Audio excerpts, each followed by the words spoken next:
Parte 22. A Dança dos Filhos do Dragão. Os anos sob o jugo de ferro de Khal Raghat não passaram. Eles se arrastaram, pesados e metálicos, como correntes sobre os ombros de Westeros. A paz do dragão era um silêncio sepulcral, quebrado apenas pelo som dos cascos das patrulhas, o tilintar dos tributos sendo contados e os gritos ocasionais dos infratores das leis do Khal.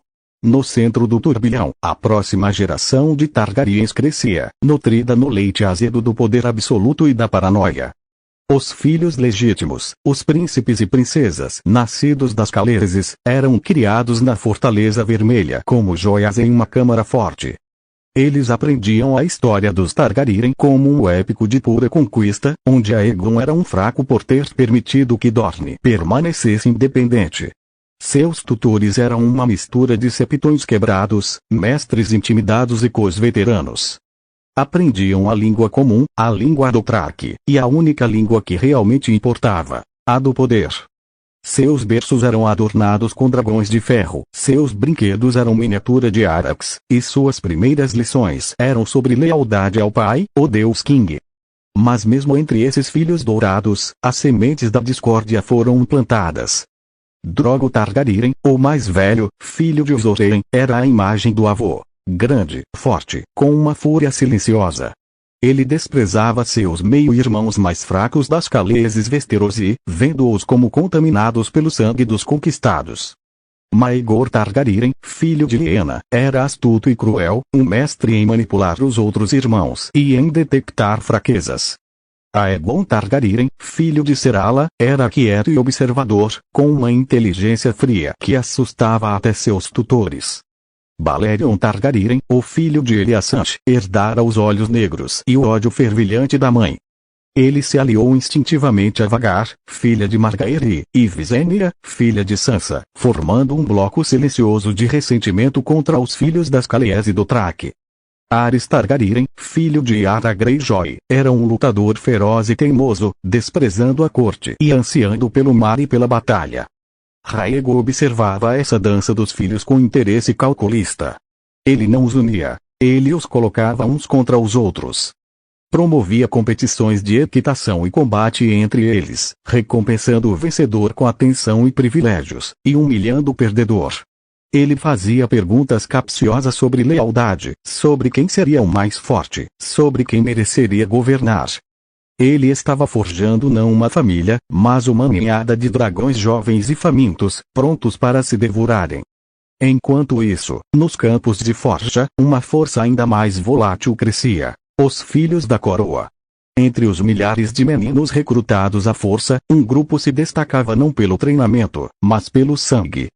Os bastardos de Rhaego, seus filhos não reconhecidos com escravas, servas e até com Cersei, eram numerosos.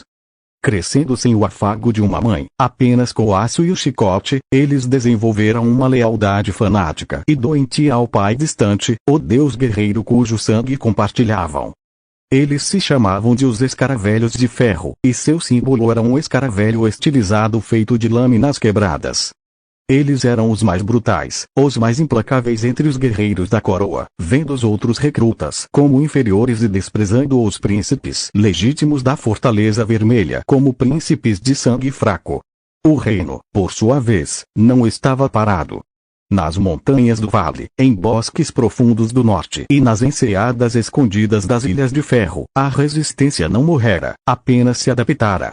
Eles não se chamavam mais de Stark, Arryn Greyjoy. Eles eram os fantasmas, os homens da Floresta Sombria, os que restaram.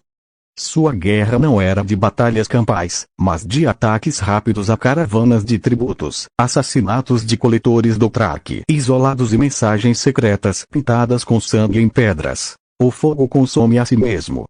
A ameaça mais insidiosa, no entanto, veio de um canto inesperado: a fé. Os septões do desespero, clérigos radicais que pregavam que Rhaego era não um rei, mas um demônio cavalgado, a encarnação do grande outro, uma punição pelos pecados de Westeros. Seus sermões secretos em porões e florestas falavam de um rei verdadeiro que viria, o rei não nascido de violência, mas de esperança. Essas palavras, sussurradas, eram mais perigosas para Raego do que um exército, pois atacavam a única coisa que ele não podia controlar completamente: a crença. Um dia, um desses septões foi capturado e arrastado perante Raego. O homem, magro e de olhos ardentes, não se ajoelhou. Você pode matar o corpo, o septão sussurrou, sua voz ecoando no salão silencioso. Mas a fé é um dragão que você não pode montar. Ela cresce nas trevas que você criou. Raego, entediado, deu um aceno. O homem não foi queimado. Foi entregue aos escaravelhos de ferro no campo de forja. Eles o torturaram por dias, usando métodos que aprenderam e inventaram, até que não restasse nada além de um farrapo ensanguentado. O corpo foi pendurado na estrada principal, uma mensagem de terror. Mas a semente da palavra, Raego não entendia, era mais difícil de erradicar do que a semente do homem.